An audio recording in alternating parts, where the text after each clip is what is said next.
if the Big Ten is going to expand, who do I think should join? What is realistic and beneficial for the conference? We're going to be talking about that all week, and we're kicking it off today with the number one school. Coming up today on Locked On Golden Gophers.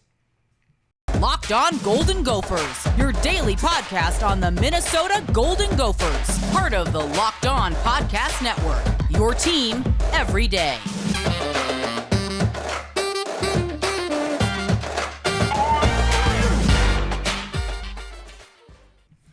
You're listening to Locked On Golden Gophers, part of the Locked On Podcast Network, your team every day. My name is Kane Rob, host of the podcast, former collegiate football video coordinator and recruiting assistant, here to talk Gophers with you each and every day.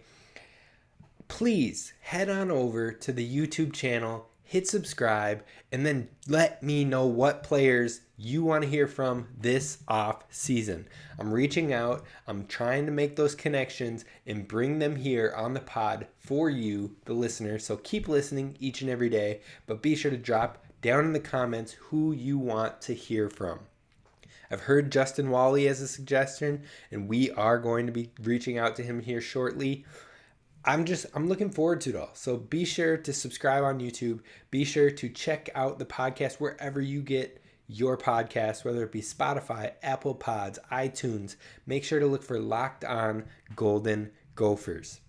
Now, just a heads up before we dive right in, I will not have a Monday episode coming next week for you.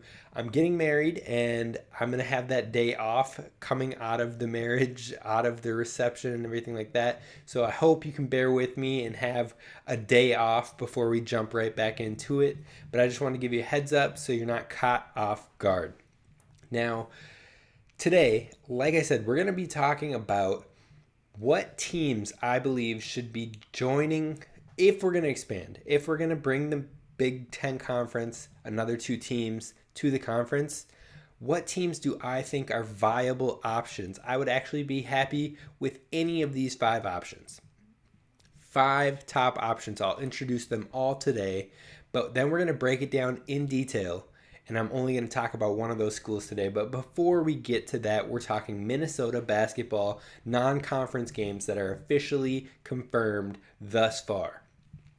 First, we kick it off on December 11th versus Mississippi State. We played Mississippi State last season. They finished 18-16 over the course of their season last year, which was not a shabby record overall, not the greatest within their conference, but they're right above 500. So you can't get too mad at that, especially on a program that is developing. Now, this will be the second game in a back-to-back series. We played them last year at their stadium. Now, this year, they'll come to the barn and take us on, and we beat them last year. They're looking for revenge. We're looking to close out that series with 2 dubs.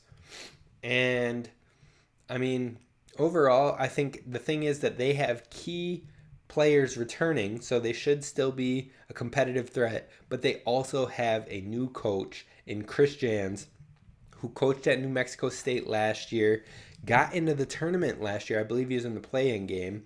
And so he'll be taking on Mississippi State as his new coaching opportunity. So it'll be interesting to see how that plays out this season. It could be a competitive game. Could be a game that looks good on our resume if we get the dub. So not a bad one to have on there. Now, 12-22, December 22nd, that'll be another one locked in there against Chicago State. Now, this is more of a pat yourself on the back, get into the flow of things, run the offense, work out the kinks sort of game. Now, Chicago State has been one of the worst Division I basketball programs in the nation over the past 3 seasons. Last year, I believe they had 4 wins. The COVID year prior to shutdown, they hadn't won a game. And then the year prior to that, I believe they had 3 wins. So we're talking about under 10 wins in 3 seasons. Not a good program. Definitely a program that you play to smooth out the kinks, to get a feel, to get the chemistry going, get the gel flowing. And that'll be great with these guys like Jamison Battle, Dawson Garcia, hopefully with a waiver clearance, Parker Fox, the true freshmen. It'll be great opportunity for them, as well as Talon Cooper coming to town and Torres Samuels getting acclimated as well. Another game we have locked in there is 12-29, December 29th against Alcorn State. Now, they had won their conference last year. Their non-conference games, they went 3-13 last season. We were supposed to play them last season, and unfortunately, the game was canceled due to COVID. That being said, they went on and finished the season 14-4 within their conference games and conference play. They got into the NIT tournament. I believe they lost their conference tournament championship game. They, being a conference, at least regular season champion, they allow themselves to look better on resumes and to look respectable, which is also helpful. But, you know, overall, it'll be similar to Chicago State, where we're really kicking the tires on developing the offense, working the chemistry together. It should be a game that we should bring home a W. Now, speaking of bringing home a W, the next game as well that is at least confirmed, no date set in stone quite yet, is against St. Francis in New York. They haven't been a relatively winning program over the last few years, lower conference as we know. Likely it'll be a game that we should really walk out with a win. And all of these sound like relatively easier wins, maybe not high caliber games, but it's the perfect way to start our season, get gelling, get forming, just like last season. Now you could say, what, last season? Yeah, it was the same, and we started 10-1, and then we absolutely just fell on our faces after that once we hit Big Ten play. And you wouldn't be wrong. That being said, we lost a handful of games, highly competitive Big Ten games in that chunk. And on top of that, the talent on the team last year is nothing compared to what it will be this season. So if we can develop and gel that same way, build the confidence that same way, I am more than confident that we'll come out on top of a lot of those closer games that we lost to Wisconsin, that we lost to Michigan State, that we lost to Iowa and schools like that. The closer games that we ended up dropping, I think we can walk out with wins in a lot of those situations. It's about building up our confidence and building up the chemistry, the flow, the understanding of the offense, the gelling of the true freshmen. So this schedule opening wise on the non-conference confirmed games, it's beneficial to us. Now, that being said, there are two other things that are likely confirmed. The ACC Big Ten Challenge that has been running for quite a while now. Likely the Gophers will play that at the barn this year as they were on the road last year. And it's possible, just looking at how the ACC standings finished out last year and looking at how we finished out, it's possible we possibly take on Georgia Tech or North Carolina State, who are both lower in the ACC standings. And they hosted games last year, so they could likely be on the road this upcoming season. Another school that could be in that game is Boston College, who didn't do a Big Ten ACC challenge last year. All of those are winnable games. All of those are games that could maybe look better on our resume, and it really just helps build up the status for us.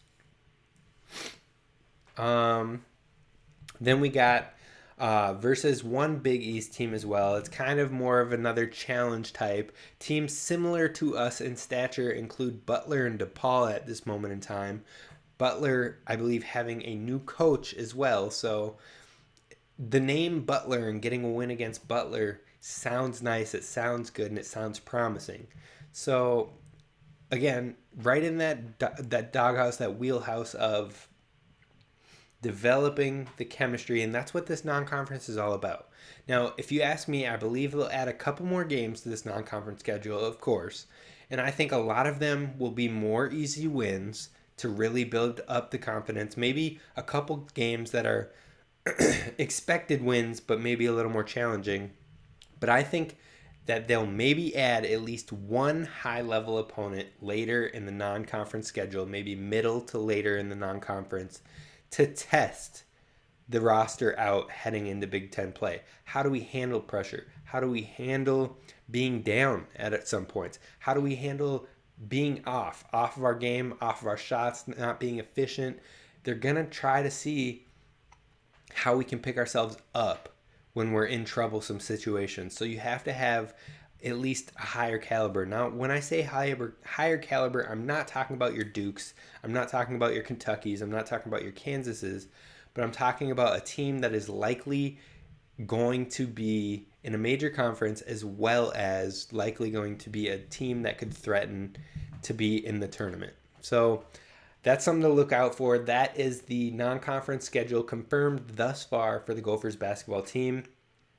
And now we're going to dive into, if the Big Ten expands, what are those 5 teams that I would want be perfectly acceptable joining the conference.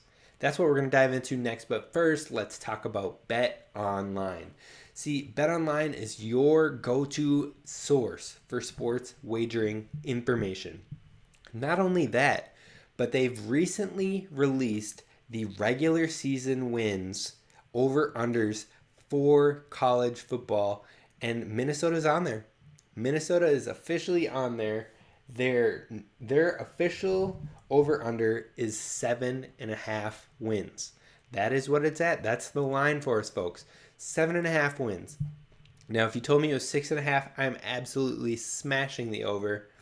7.5, so one more game. I'm still taking the over. I don't think there's a world, barring injury, that we're not going to win more than 7 games. I think that we're going to be right up there at the top of this division. Now, call me biased, call me a homer, but we have so much talent returning. In fact, 69% of our production on the Gopher football team is returning next season. That's the 44th team in the nation returning the most amount of production. It's tied for 43rd. So we have a ton of production coming back. We have an OC coming back, and you don't have to hear me talk about all this. You know it. I've told you this. We've discussed it. So 7.5 wins.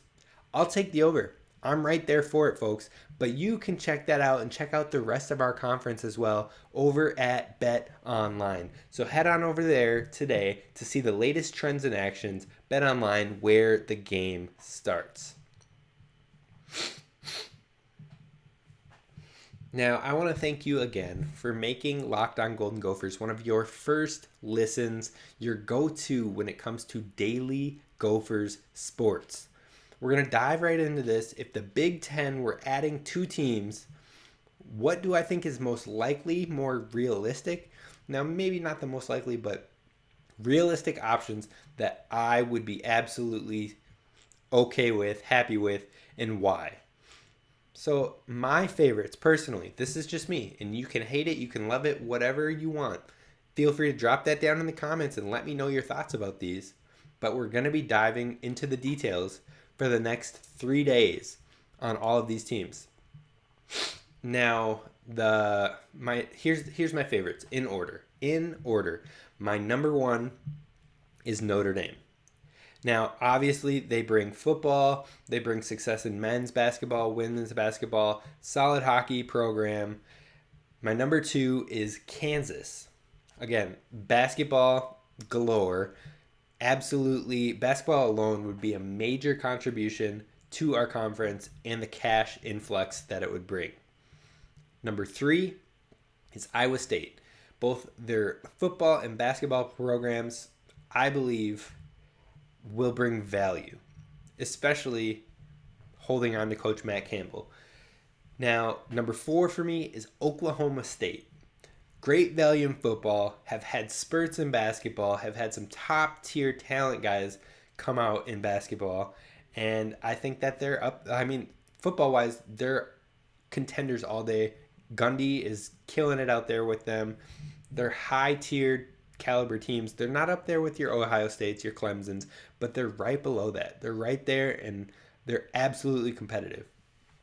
And my number 5 is Virginia, for the value in both men's basketball and the growing value in football. Now, you might be asking, why not Oregon? Why not USC? Why not Washington? Why not here's the deal. They're so far west. I just don't see them as realistic options being across the country. And here's why. Because one, the travel schedules. Unfortunately, traveling back and forth from West Coast to the Central, West Coast to the Central, West Coast to the Central for football, for basketball, for volleyball, for other sports, it's going to be seen as a disadvantage. Someone's going to complain. Someone's going to say, well, we're putting the most miles on and blah, blah, blah. That's just one reason. On top of that, you're going to be adding expenses. People are going to say it's too much of an expense. We're traveling all the time. There's more money in traveling than there ever has been. And so those are just two of the reasons. Or there will be some sort of other excuse. So I just don't see Oregon. I don't see USC. I don't see Washington or any of those Pac-12 schools way over there, way out there. I don't see them as viable options. Maybe something closer like Colorado, but do we want a Colorado over some of the other options we could have? No, absolutely not, in my opinion. So I just don't see it as viable, and so that's why I won't include those schools in this list at this time. Now, one other thing I want to stress with these teams, because I know people are going to say Iowa State can't because they're not in an AAU program or school. They're not an AAU school, so they can't. Why are we saying that?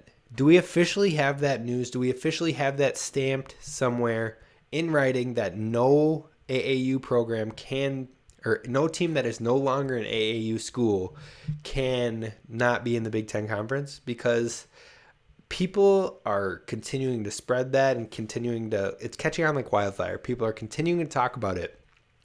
But where is this coming from? If you have the information, please send it my way at Locked On LO Golden Gophers Twitter account. Because why can't we, especially when Nebraska isn't an AAU school and they're in the Big Ten? So I just want to know where it's coming from. Right now, I am of note that we can make it happen. And if they couldn't make it happen, I am sure that those schools would at least consider rejoining. I don't know what the timeline is, what the cycle is on being able to join that. Can you join it right away? Do you have to wait a certain amount of time after pulling out? Those are all things to look into. But Nebraska is not an AAU school. So I just don't see where that is coming from, that you can't be in the Big Ten if you're not an AAU school. Interesting of note, definitely something to keep in mind on the forefront. But let's dive into our first school, and that is Notre Dame. Now, I'm just going to briefly touch on this school and why I believe it's my number one school of what I would like to be in the Big Ten. I'm sure it's many others out there as well. Location-wise, it's right here in Big Ten country. It's right there. I mean, you can't ask for a better program to already fit your geolocation and have history with some of the teams within it. I mean, it's right here. It's right here, and it's perfectly built for the Big Ten. Now, on top of that, you look at the women's basketball program. This program has been on the rise this past season. They lost by 3 points in the Sweet 16 to the number 1 seed. They were a top-seeded team in the tournament for women's basketball. They had a 24-9 record on the season, and in general, the women's basketball in college and in the WNBA is continuing to grow and continuing to gain popularity. So having a successful women's basketball program would be phenomenal to have. Now, then you flip to the men's basketball side of things as well. They were 24-11 this past season, which was successful and a quiet success, in my opinion. You didn't hear a ton about the Notre Dame basketball team this year, but they were successful. They won 2 tournament games, including a play-in. They lost in round 2 to Texas Tech. They won over 20 games in 6 of the last 8 seasons, including a 32-6 season. Again, I'm going to say over 20 games in 6 out of the last 8 seasons as a basketball program. That's success at its finest right there, including having an ACC tournament win and a 32-6 finish in those last 8 seasons, having one season of that top caliber. Notre Dame can do it, folks. Notre Dame is good at basketball, both men's and women's. They put on, they're consistent. And I think that they would be able to play in the Big Ten and have success and be a team that helps our conference. Now, let's look at hockey, which doesn't get brought up enough, but for hockey, they're already in the Big Ten, folks. They're already a part of the Big Ten, and just another relationship of why they should join it with the other sports. They're already a member. They've won the conference championship tournament twice in 2018 and 2019. And their current coach has a 61% winning percentage, having coached since 2005. It's consistent. It's their winning program. They're right up there. I mean, these sports across the board are successful at Notre Dame. They would bring us recognition at every major sport. They're a private school. They have the funding. They have the income. They would be a perfect fit. And of course, I'm going to end this on football. Now, obviously, this would be the number one appeal for adding Notre Dame to the Big Ten Conference. And it also is probably the reason why they're not in it at the moment is the football team, the football program, because they want to hold on to their independent status. So what will it take for us to try to sway them out of that and join the Big Ten? I don't know. Is that a monetary figure? Is that a promise at what? You name it? I mean, I don't know what that is, but if there is some leeway, some wiggle room, some opportunity for us to get them in the Big Ten, I would jump at that. I would do what it takes, because across the board, they would help our conference.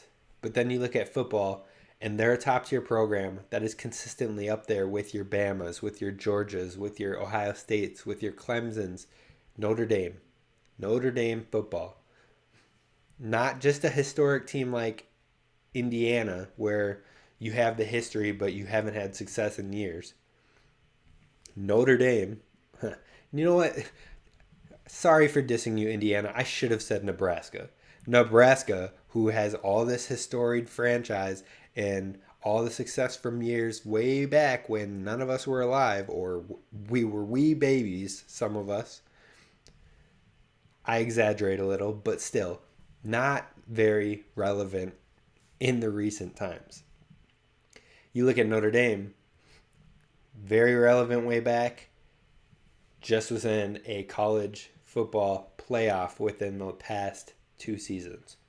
We're on the verge of one this year, barring their head coach drama and everything. Like, they're right there. They would bring that top-notch, high caliber and the historical traditions and some of the rivalries. I mean, it's hard to find a negative when it comes to adding Notre Dame. The only negative is that they want to remain independent. So how do we switch that? Now, they've had college football playoff entries, and they raise the bar and the quality of our conference. And that is it from the jump, from immediately from the get-go. You add Notre Dame to the Big Ten West, all of a sudden you're like, okay, both the East and the West have a top tier team, and then they have high caliber teams right underneath it as well. You can't go wrong with that. They would be an ultimate add, and that is my number one team. Now, that's going to do it for us on today's episode. But this week, we're talking about those other 4. We're talking about Kansas. We're talking about Iowa State. We're talking about Oklahoma State. We're talking about Virginia. I hope you'll tune in. It's going to be good. It's going to be fun. This is the Locked On Golden Gophers podcast. I really appreciate you tuning into the show each and every day. This is the show where we always continue to row. Thank you. Thank you for listening. Thank you for tuning in. Be sure to hit the subscribe button on YouTube and follow us wherever you get your podcasts. This is Kane Rob signing out. Have a good one. I'll see you tomorrow.